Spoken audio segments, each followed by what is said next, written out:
എല്ലാവർക്കും നമസ്കാരം. പുതിയൊരു വീഡിയോയിലേക്ക് സ്വാഗതം. അപ്പോൾ കോട്ടയം ഏറ്റുമാനൂരിൽ പുഴയിലേക്ക് ചാടി ആത്മഹത്യ ചെയ്ത ജിസ്മോളുടെ കുഞ്ഞുങ്ങളുടെ കാര്യങ്ങളൊക്കെ നമുക്കറിയാം. ആ വാർത്ത വളരെ ദയനീയമായൊരു വാർത്തയായിരുന്നു. എന്നാൽ ഈ സമയത്ത് എനിക്ക് പറയാനുള്ളത്, ഈ വിവാഹം കഴിക്കാനിരിക്കുന്ന പെൺകുട്ടികളോട് ആൺകുട്ടികളോട് മാതാപിതാക്കളായ നിങ്ങൾ ദൈവത്തെ ഓർത്ത് നിങ്ങളുടെ കുഞ്ഞുങ്ങളെ പറഞ്ഞ് മനസ്സിലാക്കി കൊടുക്കണം. മക്കളെ, നിങ്ങൾക്ക് എന്തെങ്കിലും ഒരു ആവശ്യം വന്നാൽ നിങ്ങൾക്ക് ആശ്രയിക്കാൻ ഞങ്ങളുണ്ട് എന്നുള്ള ഒരു ധൈര്യം പേരൻസ് കൊടുക്കണം. എന്തായാലും ഇപ്പോഴത്തെ ഈ ഒരു സിറ്റുവേഷനിൽ ഇങ്ങനെയുള്ള പ്രശ്നങ്ങളൊക്കെ കൂടി വരുവാണല്ലോ. അപ്പോൾ പേരൻസൊക്കെ അതിന് വേണ്ടി റെഡി ആയിട്ടിരിക്കുമായിരിക്കാം. എന്നാൽ പോലും ഞാൻ ഓർപ്പിക്കുകയാണ്, കുറച്ച് ധൈര്യം കൊടുക്കണം കുട്ടികൾക്ക്. സമാധാനമായിട്ടിരിക്കുക, നിങ്ങൾക്ക് എന്ത് പ്രശ്നം ഉണ്ടായാലും ഞങ്ങളുണ്ട് എന്നുള്ള ധൈര്യം കൊടുക്കണം. വിവാഹ ജീവിതത്തിലേക്ക് കടക്കാതിരിക്കുന്ന പെൺപിള്ളേർ ആൺപിള്ളേരൊക്കെ ഉണ്ടല്ലോ. നിങ്ങൾ ആൺപിള്ളേരാണെങ്കിൽ പെൺകുട്ടികളുടെ സൈക്കോളജിയെ കുറിച്ചുള്ള ബുക്കുകളൊക്കെ നോക്കി പഠിക്കുന്നതൊക്കെ നല്ലതായിരിക്കും. അതുപോലെ പെൺകുട്ടികളും. കാരണം ഈ ആൺപിള്ളേരെയൊക്കെ അമ്മമാരൊക്കെ ഇങ്ങനെ വളരെ അമ്പൂറ്റിച്ചായിരിക്കും വളർത്തിയിരിക്കുന്നത്. വീട്ടിലൊന്നും ഒരു പണിയും ചെയ്യിപ്പിക്കില്ല, അവർക്കൊന്നും അറിയത്തില്ല. അവരുടെ 10-30 വയസ്സായാലും അവരുടെ ഷഡ്ഡി വരെ അമ്മയായിരിക്കും അലക്കി കൊടുക്കുന്നത്. വെള്ളം എടുത്തു കൊടുക്കും, ഭക്ഷണം എടുത്തു കൊടുക്കും, എല്ലാ കാര്യങ്ങളും അവർ ചെയ്തു കൊടുക്കും. ഈ പെൺപിള്ളേരെ അമ്മയും അപ്പനും ചേർന്ന് അമ്പൂറ്റിച്ചാണല്ലോ വളർത്തിയേക്കുന്നത്. അപ്പോൾ അതുകൊണ്ട് തന്നെ ഇവർ അങ്ങോട്ട് ചെന്ന് കയറുമ്പം ഈ പെട്ടെന്നൊരു ഉത്തരവാദിത്തങ്ങളും കാര്യത്തിലേക്കൊക്കെ പോകുമ്പോൾ അവർക്ക് പെട്ടെന്ന് വളരെ പ്രശ്നങ്ങൾ അത് ഫേസ് ചെയ്യാൻ ബുദ്ധിമുട്ടായിരിക്കും, അല്ലെങ്കിൽ അത് ഹാൻഡിൽ ചെയ്യാൻ ഭയങ്കര പാടായിരിക്കും. അപ്പോൾ അങ്ങനെയുള്ളവരൊക്കെ നിങ്ങൾ ഓർത്ത് വെച്ചോണം, ഇങ്ങനെയുള്ള പ്രശ്നങ്ങളൊക്കെ വരും. അതോടൊപ്പം പെട്ടെന്ന് തന്നെ കുട്ടികളായവരുടെ കാര്യം വേറെ ആയിരിക്കും. പിന്നെ കുഞ്ഞുങ്ങളൊക്കെ ആയി കഴിയുമ്പോൾ ഉത്തരവാദിത്തങ്ങൾ കൂടും. കല്യാണം കഴിച്ച ഉടനെ എന്തായിരിക്കും, ഹസ്ബൻഡും വൈഫും മാത്രമായിരിക്കും. അപ്പോൾ അവരുടെ ഇടയിലേക്ക് ഒരു കുഞ്ഞുങ്ങൾ വരുമ്പം ഒരു പെൺകുട്ടി എന്ന നിലയ്ക്ക് അവർക്ക് ഉത്തരവാദിത്തം കൂടും. ഭർത്താവിൻ്റെ കാര്യം നോക്കണം, കുഞ്ഞിൻ്റെ കാര്യം നോക്കണം, അതോടൊപ്പം അവരുടെ മാതാപിതാക്കളുടെ കാര്യം നോക്കണം, എല്ലാം നോക്കണം. അപ്പോൾ അവരാകെ കുഴഞ്ഞു മറിയും. പിള്ളേരൊക്കെ പെട്ടെന്ന് സ്ട്രെസ്ഡ് ആവാൻ വഴിയുണ്ട്. കാരണം അവർക്ക് പോസ്റ്റ് പാർട്ടം ഡിപ്രഷനിലേക്ക് പോകുന്നവരുണ്ടാവാം. ഹോർമോണൽ ചേഞ്ചസ് ഒക്കെ മൂലം മൂഡ് സ്വിങ്സ് ഒക്കെ വരാം.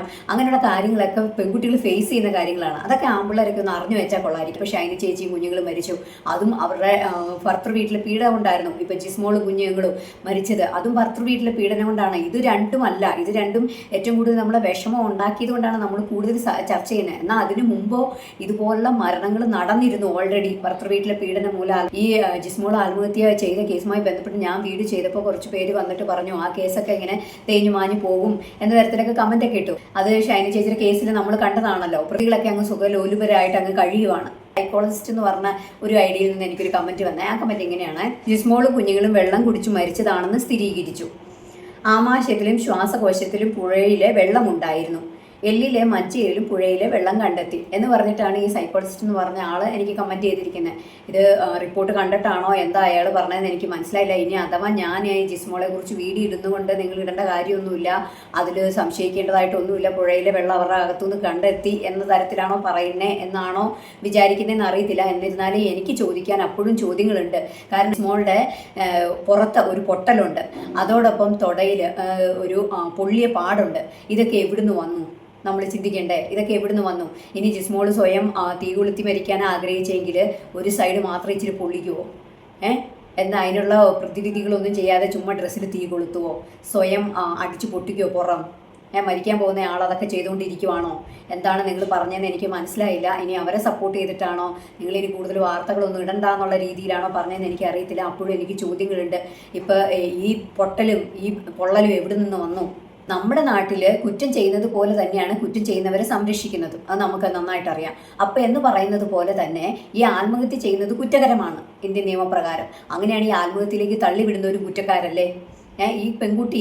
ഈ ജിസ്മോൾ എന്ന് പറയുന്ന വ്യക്തി മരിക്കത്തക്ക രീതിയിലേക്ക്, സ്വന്തം ജീവൻ എടുക്കത്തക്ക രീതിയിലേക്ക് പോകണമെങ്കിൽ അതിൻ്റെ പിന്നിൽ പ്രവർത്തിച്ചവരെ അവർ സുഖമായിട്ട് ജീവിക്കണം എന്നാണോ നിങ്ങൾ പറയുന്നത്? അതിലിട്ടത് അതുകൊണ്ടാണ് ഇത്രയും കാര്യങ്ങളൊക്കെ ഉണ്ട്. ജിമ്മിനെയോ ജിമ്മിയുടെ വീട്ടുകാരെയോ ആരെയും ചോദ്യം ചെയ്തിട്ടില്ല. കാരണം അവരുടെ വീട്ടിൽ വെച്ചിട്ടാണ് ഈ ഗാർഹിക പീഡനങ്ങൾ കാര്യങ്ങളൊക്കെ നടന്നത്. അപ്പോൾ ഈ പെൺകുട്ടി ഇത്രയും അനുഭവിച്ചിട്ടാണ് മരണത്തിലേക്ക് പോയത്. ഇതിനെ അനുഭവിപ്പിച്ചതാര്?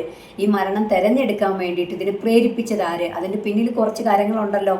ഈ ജിമ്മിയുടെ ഉണ്ട്, ജിമ്മിയുടെ അമ്മയുടെ ഉണ്ട്, ജിമ്മിയുടെ സഹോദരി ഉള്ളത് വ്യക്തമായിട്ട് പറയുന്നു. അപ്പോൾ എന്തുകൊണ്ട് അവരെ ചോദ്യം ചെയ്യുന്നില്ല? എന്തുകൊണ്ട് അവരെ ഈ പെൺകുട്ടിയെ മരണത്തിലേക്ക് തള്ളിവിടത്തക്ക രീതിയിൽ അവളെ ആ ഒരു ഇതിലേക്ക് നയിച്ചത്, ആ പിഞ്ചു കുഞ്ഞുങ്ങളെ കൊല്ലത്തക്ക രീതിയിലേക്ക് അവളെ നയിച്ചതിൻ്റെ പിന്നിൽ പ്രവർത്തിച്ചവരെ എന്തുകൊണ്ട് ചോദ്യം ചെയ്യുന്നില്ല? ഇന്നലെ ഞാനൊരു ന്യൂസ് കണ്ടിരുന്നു, 24-ൽ വന്നൊരു ന്യൂസാണ്. അതായത് ഈ ഒരാൾ അയാളുടെ ഭാര്യനെയും 2 കുട്ടികളെയും കൊന്നിട്ട് ഹൈക്കോടതി ഇവന് വധശിക്ഷ വിധിച്ചു. സുപ്രീം കോടതിയെ ആശ്രയിച്ചേക്കുവാണ്. എനിക്ക് കുറ്റബോധം ഉണ്ടെന്നും പറഞ്ഞ് കുറ്റബോധമുണ്ട് എനിക്ക് അതുകൊണ്ട്. അപ്പോൾ സുപ്രീം കോടതി അവനെ നല്ല നടപ്പൊക്കെ കണ്ട് അവൻ്റെ കുറ്റബോധം കണ്ടിട്ട് സുപ്രീം കോടതി അവന് ഈ ശിക്ഷയിൽ നിന്ന് ഇളവ് കൊടുത്തു. അത് തന്നെയല്ലേ നമ്മുടെ നാട്ടിൽ നടക്കുന്നത്. അഫാൻ വെയിറ്റ് ചെയ്തിരിക്കുകയാണ്. നല്ല നടപ്പ് നടത്തിയിട്ട് 5 പേരെ നിസ്സാരമായിട്ട് കൊന്നവൻ കാത്തിരിക്കുകയാണ്. അവനും ഈ സുപ്രീം കോടതി പോവും, എനിക്ക് കുറ്റബോധം ഉണ്ട് എന്ന് പറയും. എൻ്റെ വീട്ടുകാർ മറ്റുള്ളവരുടെ മുമ്പിൽ കൈ നീട്ടുന്ന കാണാൻ പറ്റാത്തതുകൊണ്ടാണ് ഞാൻ കൊന്നേന്ന് പറയും. അപ്പോൾ അവൻ്റെ കുറ്റബോധത്തിൽ സുപ്രീം കോടതി പറയും, പൊന്നു മോനെ നീ പൊക്കോ, നീ നല്ല മിടുക്കനാ, നീ നാളെ കളക്ടറാവും എന്ന് പറയും. അതോടൊപ്പം ഗ്രീഷ്മ, അവളും നല്ല നടപ്പിന് ഇരിക്കുവാണ്. ഒരു സ്നേഹിച്ച പയ്യനെ കൊന്നിട്ടിരിക്കുന്നവളാ. പോലീസുകാരുടെ മുമ്പിൽ കൺമണിയായിട്ടും ഒക്കെ നിന്നിട്ട് പുള്ളിക്കാരി സുപ്രീം കോടതി പോവുക. എന്നിട്ട് അവിടെ ചെന്നിട്ട് എന്ത് പറയും? ഇന്ത്യൻ നിയമപ്രകാരം എനിക്ക് സ്വന്തമായിട്ട് ജീവിക്കാനുള്ള സ്വാതന്ത്ര്യമുള്ള നാട്ടിലാണ്, അവനോട് ഞാൻ എന്നെ വിട്ട് പോടാന്നുകൊണ്ട് അവൻ പോയില്ല, അവൻ എന്നെ പിന്തുടർന്നു, എന്നെ ശല്യം ചെയ്തു, അവസാനം ഞാൻ അവനെ തീർത്തു. അപ്പോഴും സുപ്രീം കോടതി എന്ത് പറയുക? ഓ നല്ല മോള്, അവളുടെ സ്വാതന്ത്ര്യമായിട്ട് ജീവിക്കാനുള്ളതിന് തടസ്സം നിന്നവനെ അവൾ കൊന്നു, പാവം പോയി ജീവിക്കട്ടെ എന്ന് പറയും. അങ്ങനെ അവളുടെ ശിക്ഷയ്ക്ക് ഇളവ് കിട്ടും. ഇങ്ങനെ തന്നെയാണ് എല്ലാ കാര്യങ്ങളും പോകുന്നത്. അതുകൊണ്ടാണ് ഇവിടെ കുറ്റകൃത്യങ്ങൾ കൂടുന്നത്. തെറ്റ് ചെയ്തവർ ശിക്ഷിക്കപ്പെടണം. അത് വിട്ടിട്ട് ഇവരെ സംരക്ഷിക്കുന്ന തരത്തിലേക്ക് പോകരുത്. ഒരുപാട് പേര് എനിക്ക് കമൻറ്റ് ഇടുന്നുണ്ട് കേട്ടോ, ഇതുപോലുള്ള കാര്യങ്ങളൊക്കെ വരും, ഇവരെയൊക്കെ സംരക്ഷിക്കും ആൾക്കാർ. അത് ശരിയാണ്. കാരണം നമ്മൾ കണ്ണടച്ചല്ലല്ലോ ജീവിക്കുന്നത്, കാതും കണ്ണും അടച്ചൊന്നും അല്ലല്ലോ ജീവിക്കുന്നത്. ഓരോ കാര്യങ്ങളും നമ്മൾ കേൾക്കുന്നുണ്ടല്ലോ. ഓരോ കുറ്റകൃത്യങ്ങൾ ചെയ്തതിന് ശേഷം അതിന് വരുന്ന ശിക്ഷകൾ കാര്യങ്ങളൊക്കെ നമ്മൾ കാണുന്നത് എന്താ? ഇവർ പ്രതികളൊക്കെ നല്ല സുഖലോലുപരായിട്ട് ജീവിക്കുകയാണ്. ആത്മഹത്യയിലേക്ക് ഇവരെ നയിച്ചവരെയും ശിക്ഷിക്കണം. അതിനെന്താ തടസ്സം? എന്താ? ആ തരത്തിലൊരു നിയമം വരണം. നിയമം ഇല്ലെങ്കിൽ നിയമം ഉണ്ടാക്കണം. ഇനി വരും തലമുറയ്ക്കാണെങ്കിലും ധൈര്യത്തോടെ നിൽക്കണമെങ്കിൽ, ധൈര്യത്തോടെ മുമ്പോട്ട് പോകണമെങ്കിൽ നല്ല രീതിയിൽ തന്നെ കാര്യങ്ങൾ പോയേ നടക്കും. ജിസ്മോളുടെ ഭർത്താവ് നിറത്തിന്റെ പേരിൽ അപമാനിച്ചിരുന്നു. ഈ പെണ്ണ് എത്ര നാളും സഹിക്കുമെന്ന് ഓർത്തുക. സ്വന്തം പെറ്റ കുഞ്ഞിനെ കുറിച്ചാണ് ഈ തള്ളയോടും ഈ കുഞ്ഞിനോടൊക്കെ അവര് അവഗണന കാണിക്കുന്നത്. ഈ അവഗണന വരുമ്പം ഒരു അമ്മയ്ക്ക് സഹിക്കാൻ പറ്റുമത്? ആ കുഞ്ഞ് വളർന്നു വരുക, ഈ അവഗണന കണ്ടല്ലേ ആ കുഞ്ഞും വളർന്നു വരുന്നത്. ഒന്ന് ആലോചിച്ച് നോക്കി. അതിനുശേഷമാണ് ഇതിന്റെ ഈ മരമാക്രീനെ കണ്ടാച്ചാലും മതി, ഈ മരമാക്രീനെ അവൾ ഇഷ്ടപ്പെട്ടല്ലോ, കല്യാണത്തിന് സമ്മതിച്ചല്ലോ എന്ന് ഓർക്കണം. എന്നിട്ട് ഇവൻ പറയാണ് അവൻ്റെ പെങ്ങന്മാരൊക്കെ വിശ്വസുന്ദരിമാരാണ്. ആ കൂടെ ആ കേരളീയം ചാനലിൽ അവരുടെ വെഡിങ്ങിൻ്റെ വീഡിയോസൊക്കെ ഇട്ടിട്ടുണ്ടായിരുന്നു. അത് കണ്ടു നോക്കണം. പെങ്ങന്മാരൊക്കെ കോലം കണ്ടാൽ മതി.